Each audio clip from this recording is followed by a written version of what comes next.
Hi class, for the next 3 days while I'm gone, I will be making a video for each day, and for the video you will be getting a copy of the blank notes that you can fill in as you go, or if you prefer just writing in your notebook you can.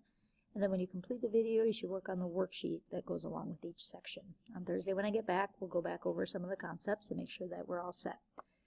The other thing I want to encourage you to do is when we do examples on these, feel free to pause and try them by yourself before just copying down what I'm doing, just like we would in class, where I'd usually give you the freeze time, because in these videos I will just keep going. Okay, section 2.1, the start of chapter 2, we are going to start with direct variation. And before we even write down what the function is, the big key you want to remember or take away from direct variation is that as one variable increases, the other variable increases. And the reason that's important to focus on is because tomorrow in section 2, we're going to talk about inverse variation, and that's going to be the opposite. So the function we're going to talk about with direct variation is y equals k times x to the nth power. So with direct variation, as one thing's increasing, the other thing's increasing, we're using multiplication. Now the constant of variation is going to be the k. You're going to be asked multiple times, what is the constant variation? I remember it as it's the thing that's attached to the independent variable. In this example, x, but again, the y and the x could change variables. So it's the independent attached to the independent variable. The only other two things to know is that k can't be 0 if it's direct variation, and n must be positive. So n is greater than 0. Now that we know the function we're looking at, now we're going to look at some of the language associated with this. So when y varies directly as x to the n, we can also say that y is directly proportional.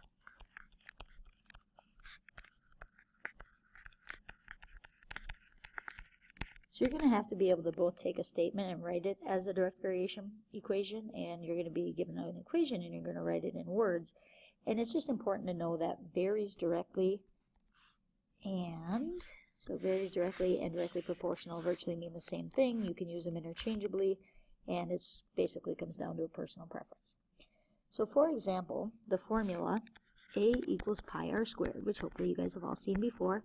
This is an example of direct variation because pi would just be a number. It's 3.14 times the independent variable.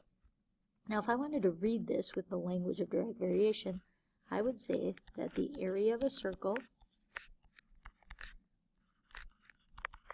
and in this case I would name it a because that's the variable we're using, is directly proportional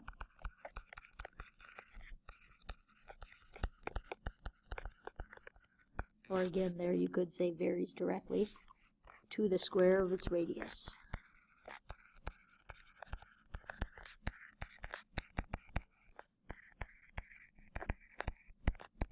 And in this case, the pi is the constant of variation because it's the number that I'm multiplying r by. We're going to get a chance now to practice some of how this language works. So for the next few slides, we're just going to do examples. First, we're going to be given the statement and we are going to write out the equation. So for the first one, and I'll number them now, m varies directly as the cube of p. This one we'll do together. I take the first variable, m. It varies directly, so I use my equal signs there. And if it's varying directly, I know it's k times some variable. And then it's the cube of p. The way I write that, it's times p to the third power, p cubed. Go ahead and pause it now and try numbers 2 and 3. You should have gotten for number 2, q equals k d squared, because it varies directly as the square of d. And for number 3, you should have gotten y equals k times x to the 5th, because it says 5th power. Okay, so that's if you're given the statement with varies directly. I do want to do a couple quick examples, and you don't have a slide of this in your notes, but I do think it's important for you to see. So I'm going to pull up a blank slide here. So let's look at number 4. I could have said d is directly proportional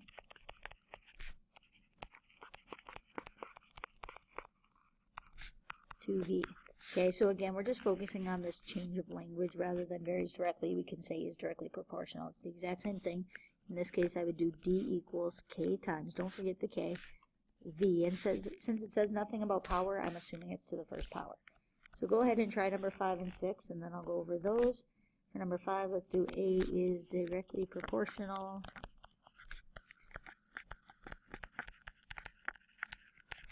to the square of t. And work on that while I write out the next one, and then try both of them.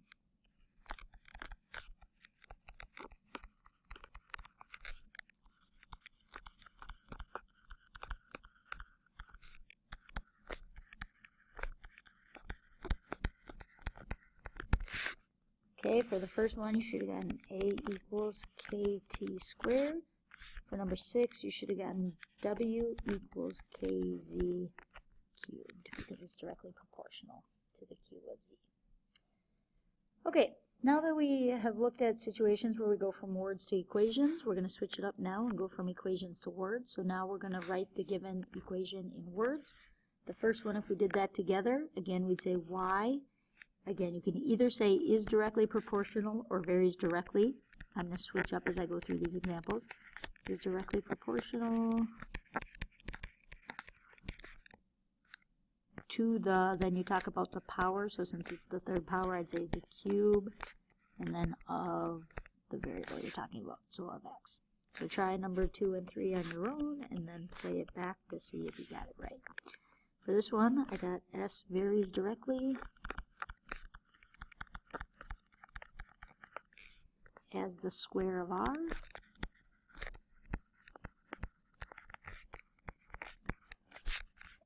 And for this one, I got A is directly proportional. Again, could have switched that up to varies directly.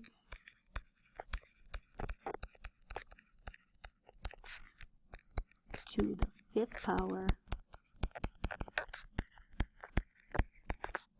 of B. So now that we've gone over the language, let's look at the big picture type of examples you'll need to be able to do. So basically, you'll be given a word problem, like is listed here, and in the end, you want to be able to solve for something. I'm going to guide you through the 4 steps that you'll always do to be able to do that in this example. So on this slide, it's just one of 4 parts. So the problem we're given is that the surface area S of a cube is directly proportional to the square of the length E of an edge. So the first step will always be to write a variation equation representing this situation. Whether they ask you to or not, you're going to need to, so take a second and try that. You should have gotten S equals KE squared. Okay, once you have your equation, so we just came up with S equals KE squared, then it's going to give me more information. It says a cube with an edge length of 5. So edge length, we already said, is E, has a surface area of 150. So this would be S.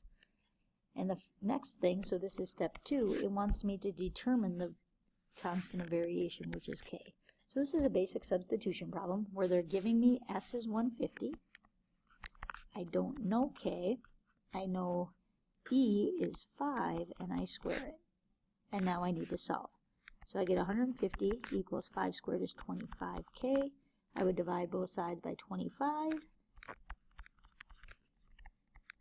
And I get K equals 6. Okay? So because this is constant, it does not change.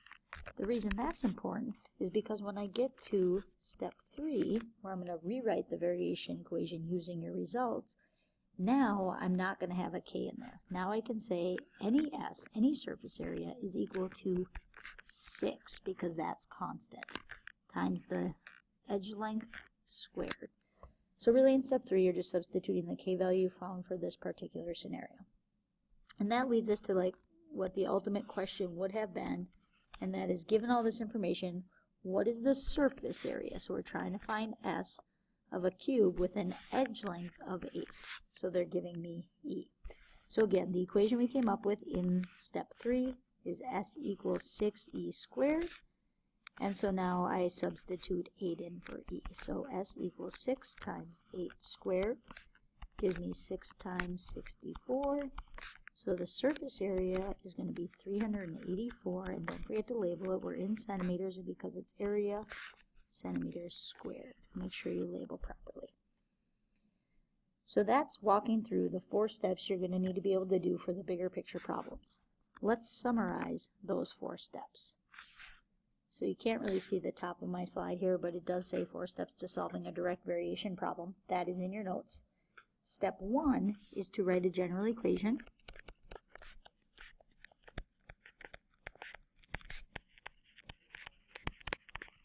Step 2 is to find k by substituting the given pair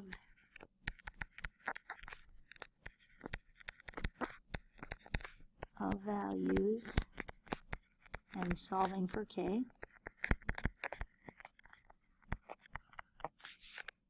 Step 3 is to write a specific equation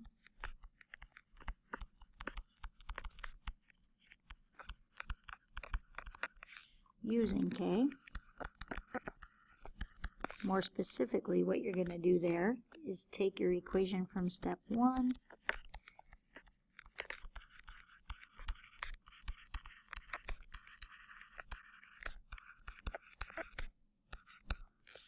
and plug k in.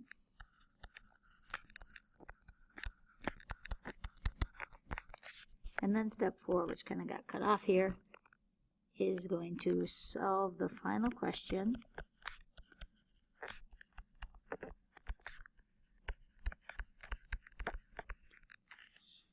by using your equation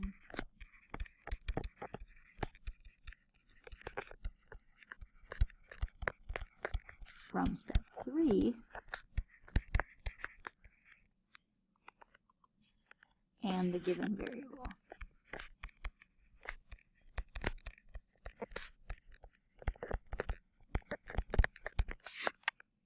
Okay, so pause that, get all that down, and then we are going to finish up by looking at one of these full examples.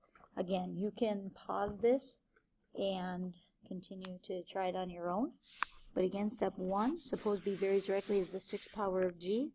If b is 729, g is 2, find b when g is 10. So step 1, remember, was writing the equation. For step 1, I'm just using this to write the equation. So I have,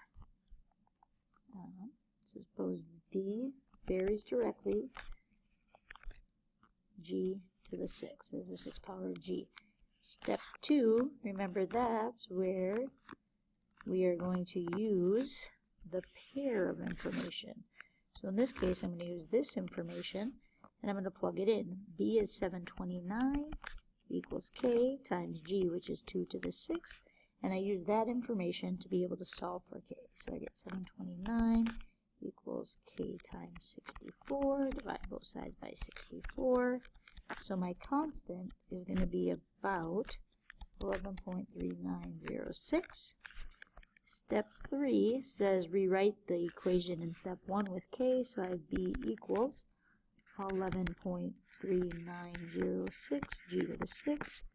And finally, step 4 says to use the last piece given to find the missing variable. So now that I know k, I'm solving for b because it says find b when. My k isn't going to change, that's 11.3906 when g is 10. So I plug in 10 for g to the 6th power. I type that into my calculator and I get 11,390,600. And because in this particular example we're not talking about a real world scenario, that is what it is.